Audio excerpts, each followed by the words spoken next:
निस्वार्थ प्रार्थना, पिता की संवेदनशील सच्ची घटना।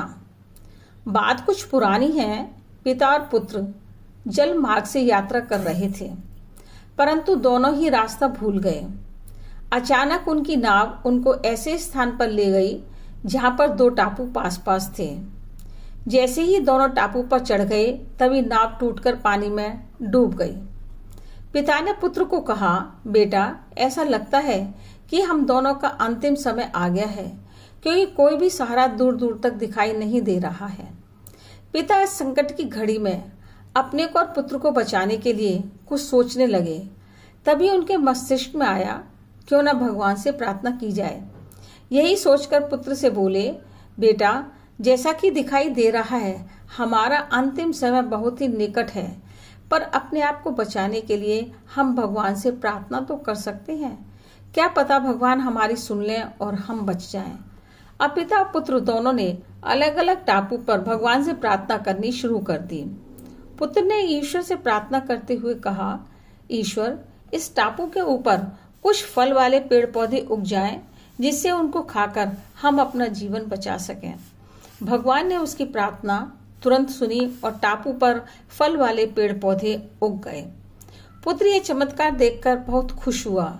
यह चमत्कार देखकर उसके मन में लालसा आई कि यदि एक सुंदर स्त्री आ जाए तो मैं परिवार बनाकर आराम से जीवन व्यतीत कर सकता हूँ।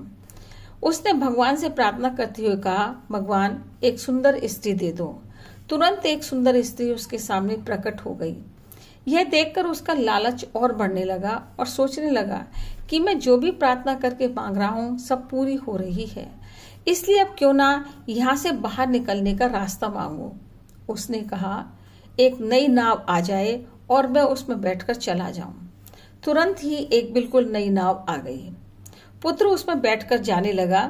तभी एक दिव्य शक्ति की आवाज आई, बेटा, तुम अकेले जा रहे हो, अपने पिता को साथ नहीं ले जाओगे?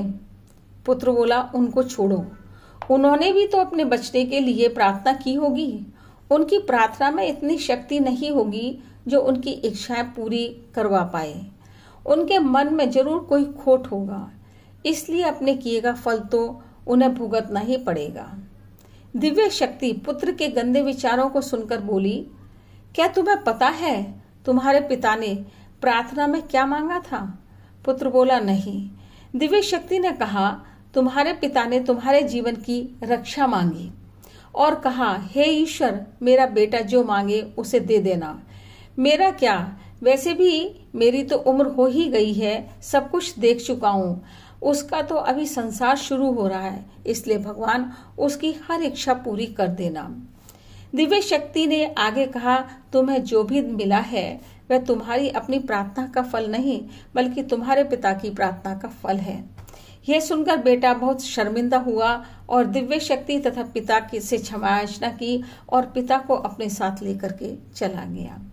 हम जिंदगी में जो कुछ सुख सुविधा, ऐशो आराम, धन संपत्ति, मान सम्मान, यश पाते हैं, उसके पीछे केवल हमारे ही प्रयास नहीं होते हैं, बल्कि हमारे बड़ों का आशीर्वाद एवं प्रार्थनाओं का फल होते हैं।